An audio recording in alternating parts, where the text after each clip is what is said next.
Hi అండి. Last వీడియోకి continuation మాట ఇది. చెప్పాను కదా బుర్ర గృహ దగ్గరికి వెళ్తున్నామని చెప్పి. వచ్చేసామండి అక్కడికి. ఆల్మోస్ట్ దగ్గరికి వచ్చేసాము. అక్కడికి వెళ్ళేసరికి టైం 3 అయిపోయింది. అంటే మధ్యలో ఆగి ఇంటి దగ్గర వంట చేసుకుని వెళ్ళామన్నమాట. ఆగేసి తిని అప్పుడు బుర్ర గృహ దగ్గరికి వెళ్ళాము. మేము అందరం కలిసి ఎక్కడికి వెళ్ళినా ఫుడ్ అయితే మాకు అస్సలు నచ్చదు. ఒకటే నచ్చదు, లేదా అసలు దొరకదు. ఇది ఒకసారి కాదు, చాలాసార్లు ఎక్స్పీరియన్స్ చేసాం మేము. అందుకే ఈసారి ఏదైనా ట్రిప్ వెళ్తే మాత్రం అన్నీ తీసుకొని వండుకోవడానికి వీలుగా ఉండేలానే పట్టుకెళ్ళాలనుకున్నాము.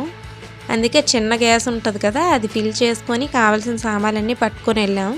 మధ్యలో అవసరమైనవి కొనుక్కుంటూ ఎక్కడ కావాలంటే అక్కడ కారు ఆపుకొని వండుకొని మాది మేమే తీసుకొని తిన్నాం. ఎక్కడికి వెళ్ళినా ఫుడ్ విషయంలో అయితే మాత్రం అక్కడే కాదు, ఇక్కడ దగ్గర మేము ఏ గుడికి వెళ్ళినా అంతే. అది ఎందుకో మరి నాకు అర్థం కాదు.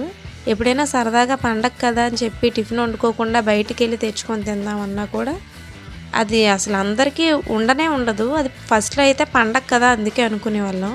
కానీ తర్వాత ఇంకెప్పుడు అదే జరుగుతుంటే మాకే విసుగొచ్చి అందరం కలిపి తినాలనుకుంటే ఇంకెప్పుడు కుదరదని మేము ఫిక్స్ అయిపోయాం. చూసారా, ఇటు అటు చిన్నగా ఇవన్నీ వీటిలో కవ్వ పుల్లలు, బొంగులో చికెన్ అవన్నీ అమ్ముతారంట. కానీ మేము వెళ్ళిన ఆ టైంకి ఇంకా పెట్టలేదు అంతే.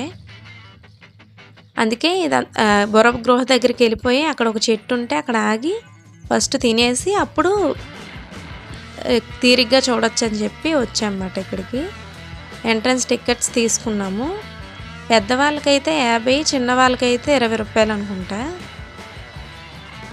పర్వాలేదు, చూడడానికైతే బాగుంది.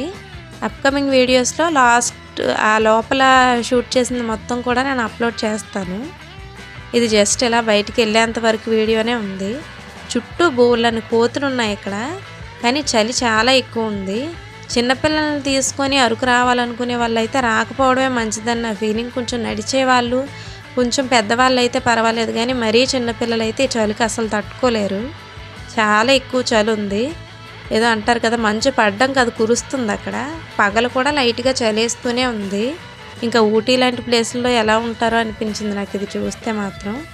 చిన్నపిల్లల్ని తీసుకొని అయితే వెళ్ళకపోవడమే మంచిది. కొంచెం పెద్దవాళ్ళు లాంటి వాళ్ళే ప్లాన్ చేసుకోండి. నాకు తెలిసినంత వరకు అయితే నాకు అదే అనిపించింది. అప్కమింగ్ వీడియోస్లో లోపల కూడా నేను వీడియో తీసి పెడతాను ఖచ్చితంగా. అంతేనండి ఇంక ఈ వీడియో నచ్చితే లైక్ చేయండి. ఇప్పటిదాకా ఎవరైనా సబ్స్క్రైబ్ చేసుకోకపోతే సబ్స్క్రైబ్ చేయండి.